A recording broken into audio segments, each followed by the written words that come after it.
અરવલ્લીના ઇન્દ્રાસી જળાશયની મધ્યમાં બિરાજતું ભવનાથ મહાદેવ મંદિર આજે ગુજરાતના કેદારનાથ તરીકે નવી ઓળખ મેળવી રહ્યું છે। જળાશયની વચ્ચેથી પસાર થતો માર્ગ અને બંને બાજુ લહેરાતું પાણી કેરળના બેકવોટર્સ જેવો મનોહર નજારો સર્જે છે। મહર્ષિ ભૃગુની આ પવિત્ર તપોભૂમિમાં 5000 વર્ષ જૂનું સ્વયંભૂ શિવલિંગ પ્રસ્થાપિત છે। લોકવાયકા મુજબ અહીંના ભૃગુકુંડની માટી ચર્મરોગ મટાડવાની દિવ્ય શક્તિ ધરાવે છે।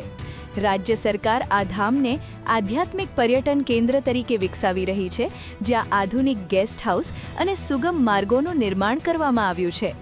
અમદાવાદથી માત્ર 126 કિમી દૂર આવેલું આ સ્થાન ભક્તિ અને પ્રકૃતિનું અદ્ભુત મિલન છે।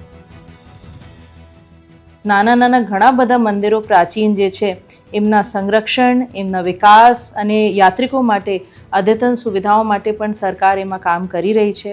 અને ખાસ કરીને જે ભવનાથ જે છે એમાં આવનારા સમયમાં યાત્રિકો માટે સુવિધાએ અને ત્યાં લોકોના જે મેળા થાય છે એમને કઈ રીતે આપણે વિકસાવીને વધારે ત્યાં લોકો આવી શકે એમના પ્રયાસ છે।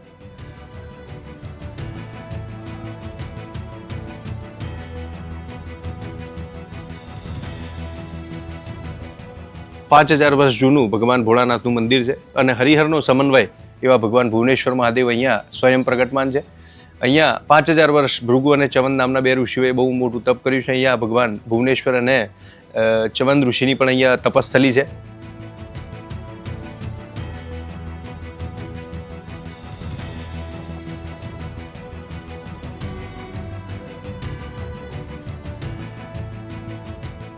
એ જે ભૃગુ કુંડમાંથી એની મિટ્ટી જે માટી આવે છે એ ગુજરાતી ભાષામાં કહું તો કોડ થયા હોય, વ્હાઇટ સ્પોટ આવે શરીર પર, એ માટી લગાવવાથી એ સ્પોટ દૂર થતા હોય છે। અહીં ઘણા લોકો લીંબુની બાધા માનતા હોય છે અને બાળકોની ચૌલ ક્રિયા, મુંડન વિધિ પણ અહીં થતી હોય છે।